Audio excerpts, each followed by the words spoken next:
Mini ప్రపంచానికి స్వాగతం. వైద్యారోగ్య శాఖ ఉన్నతాధికారులకు మాత్రమే ఎవరికి రాని విచిత్రమైన ఐడియాలు వస్తాయి అనటానికి ఒక చక్కని నిదర్శనమైన ఉత్తర్వు ఒకటి వెలువడింది. సాధారణంగా ప్రభుత్వ ఉద్యోగులు లేదా వైద్యారోగ్య శాఖలో పనిచేస్తున్న ఉద్యోగుల యొక్క పని సమయము ఉదయం 9 గంటల నుంచి మధ్యాహ్నం 4 గంటల వరకు, లేదా షిఫ్ట్ల వారీగా పనిచేసేవారైతే 8 గంటల పాటు పని సమయముగా నిర్ణయించి వారికి జీతాలు చెల్లిస్తూ ఉన్నారు. కానీ వైద్యారోగ్య శాఖ ఉన్నతాధికారులు కమ్యూనిటీ హెల్త్ ఆఫీసర్ల విషయంలో మాత్రం కొంత పక్షపాత వైఖరి అవలంబిస్తున్నట్లుగా తాజాగా వెలువడిన ఇన్సెంటివ్ ఉత్తర్వును బట్టి అర్థమవుతా ఉంది. రాత్రి వేళ 8 గంటలకు కూడా ఎఫ్ఆర్ఎస్ వేయాలని, అందుకోసమనే ఇన్సెంటివ్ 5,000 రూపాయలు ఇస్తున్నట్లుగా ఒక ఉత్తర్వును వెలువరించడం అనేది కొంత నవ్వు తెప్పిస్తూ ఉంది. అది కొంత వివాదాన్ని కూడా రేపుతూ ఉంది. ఒక ఉద్యోగి ఉదయం 9 గంటల నుంచి సాయంత్రం 4 గంటల వరకు మాత్రమే 3 సార్లు ఎఫ్ఆర్ఎస్ వేస్తూ ఉంటే,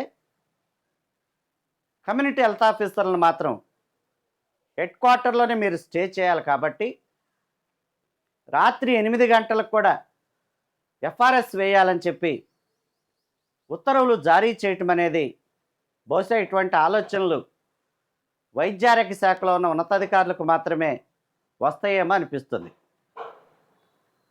ప్రతి ఉద్యోగి కూడా హెడ్ క్వార్టర్లోనే స్టే చేయాలని ఆంధ్రప్రదేశ్ ప్రభుత్వం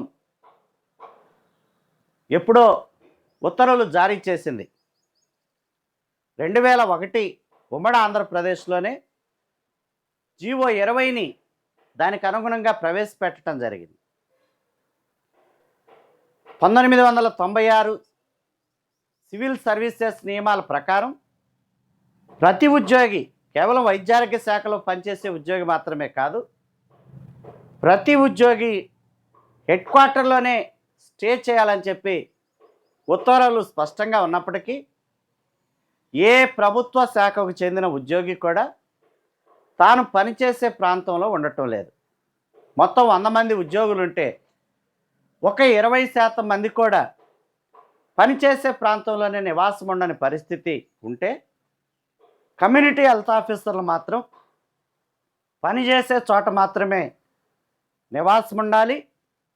నివాసం ఉన్నదానికి రుజువుగా రాత్రి 8 గంటల సమయంలో కూడా 4వసారి ఎఫ్ఆర్ఎస్ వేయాలని చెప్పి వైద్యారోగ్య శాఖ కమిషనర్ పేరుతో ఒక ఉత్తర్వులు వెలువడటం అనేది దేనికి సంకేతంగా కనపడుతుందో చూసేవారందరికి కూడా అర్థమవుతుంది. మరి కమ్యూనిటీ హెల్త్ ఆఫీసర్ల కంటే చాలా బాధ్యతాయుతమైన వృత్తిలో ఉన్నవారు డాక్టర్లు. ఈరోజు డాక్టర్లు ఎంతమంది వారు పనిచేసే ప్రాంతంలోనే నివాసం ఉంటున్నారు. ఒక్కొక్క డాక్టర్ కనీసం 60-70 కిలోమీటర్లు, కనీసం 100 కిలోమీటర్లు కూడా ప్రయాణించి అక్కడ విధులు నిర్వహించి తిరిగి జిల్లా కేంద్రాలకు లేదా తాలూకా కేంద్రాలకు వారు వచ్చే పరిస్థితి నెలకొని ఉన్న నేపథ్యంలో కేవలం కమ్యూనిటీ హెల్త్ ఆఫీసర్లను మాత్రమే వేధిస్తున్నారు అనటానికి సంకేతంగా హెడ్ క్వార్టర్లోనే నివాసం ఉండాలి, లేకపోతే ఇన్సెంటివ్ కట్ చేస్తామని చెప్పి ఉత్తర్వులు ఇవ్వటం అనేది వైద్యారోగ్య శాఖ ఉన్నతాధికారులు పొమ్మనలేక పొగబెడుతున్నట్లుగా అర్థమవుతా ఉంది. కమ్యూనిటీ హెల్త్ ఆఫీసర్లకు 25,000 రూపాయలు జీతం ఇస్తూ ఉన్నారు. 15,000 రూపాయలు ఇన్సెంటివ్ రూపాయలు చెల్లిస్తూ ఉన్నారు. ఆ 15,000 రూపాయల్లో 10,000 ఏమో వారు చేసిన వివిధ కార్యక్రమాలకు పారితోషికంగా ఇస్తామని చెబుతూ ఉన్నారు. 5,000 మాత్రం కేవలం హెడ్ క్వార్టర్లోనే స్టే చేసినందుకు ఇస్తామని చెబుతూ ఉండటం అనేది వైద్య ఆరోగ్య శాఖ ఉన్నతాధికారుల ద్వంద్వ నీతిని బట్టబయలు చేస్తూ ఉంది.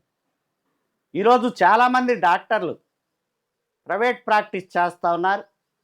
చాలామంది డాక్టర్లు కేవలం గంట వరకు మాత్రమే పనిచేసి వెళ్ళిపోయే పరిస్థితులు కనపడతా ఉన్నాయి. చాలామంది వైద్యులు ప్రజలకు అందుబాటులో ఉండటం లేదన్న ఆరోపణలు చాలా వెలువెత్తుతా ఉన్నాయి. అటువంటి వారి విషయంలో, అంటే లక్షల లక్షల రూపాయల జీతాలు తీసుకునే వారి విషయంలో మాత్రం ఉదారంగా వ్యవహరిస్తున్న వైద్యారోగ్య శాఖ అధికారులు కేవలం 30-40 వేల రూపాయల జీతాలు తీసుకునే కాంట్రాక్ట్ అవుట్సోర్సింగ్ ఉద్యోగుల విషయంలో మాత్రం చాలా కఠినంగా ఉంటున్నారు.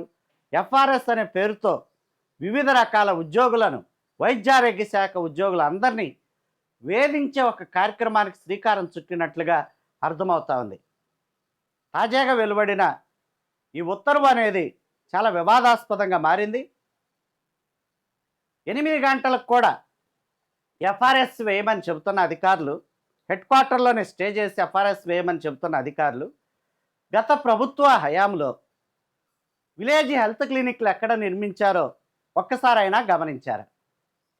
చాలా చోట్ల విలేజ్ హెల్త్ క్లినిక్లు ఊరికి చాలా దూరంగా నిర్మించడం జరిగింది. వాటిలో కనీసమైన మౌలిక వసతులు కల్పించలేదు.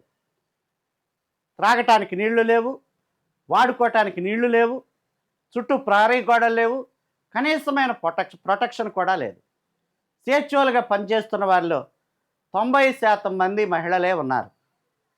మరి మహిళలు జనావాసాలకు దూరంగా ఏర్పాటు చేసిన విలేజ్ హెల్త్ క్లినిక్లు ఎట్లా నివాసం ఉండాలి? వారి భద్రతకు సంబంధించిన అంశాన్ని ఎవరు చూస్తారు? హెడ్ క్వార్టర్లో స్టే చేసినప్పుడు అర్ధరాత్రి అపరాత్రి పేషెంట్ల పేరుతో ఎవరైనా వచ్చే అవకాశం ఉంది. కాబట్టి అదే పేరుతో ఇంకెవరైనా దుండగులు వచ్చి వారికి ఏదైనా హాని తలపెడితే ఎవరు బాధ్యత వహిస్తారు? ఇటువంటి వాటిని పరిష్కరించకుండా ఎటువంటి మౌలిక వస్తువులు ఉన్నాయి, ఎటువంటి మౌలిక సదుపాయాలు వారు ఉద్యోగం చేయటానికి అనువుగా ఉన్నాయి అనే విషయాలను గమనించకుండా ఎకాఎక్కిన ఏదో కక్ష సాధించినట్లుగా రోడ్డెక్కి నిరసన కార్యక్రమాలు చేపడుతున్నారు. కాబట్టి లేదా వారి యొక్క హక్కులు, డిమాండ్ల కోసం గట్టిగా గలమెత్తి మాట్లాడుతున్నారు. కాబట్టి వాటిని అణచివేయాలన్న ధోరణితో ఈ ఉత్తర్వు వెలువడినట్లుగా ఉంది. కానీ వేరే ఆలోచన దాంట్లో ఉన్నట్లుగా అర్థం కావట్లేదు. ఎందుకంటే కమ్యూనిటీ హెల్త్ ఆఫీసర్లు ఉద్యమం చేయటం మొదలుపెట్టిన తర్వాతే కమిషనర్ పేరుతో ఈ ఉత్తర్వు వెలువడటం జరిగింది. ఎక్కడా కూడా ఇన్సెంటివ్స్ చెల్లించడానికి హెడ్ క్వార్టర్ అనే నిబంధన పెట్టిన సందర్భాలు ఏ డిపార్ట్మెంట్లో కూడా కనపడు. కేవలం వైద్యారోగ్య శాఖ ఉద్యోగులు మాత్రమే హెడ్ క్వార్టర్లో నివాసం ఉండాలి. మరి రెవెన్యూ ఉద్యోగులు ఎక్కడుండాలి?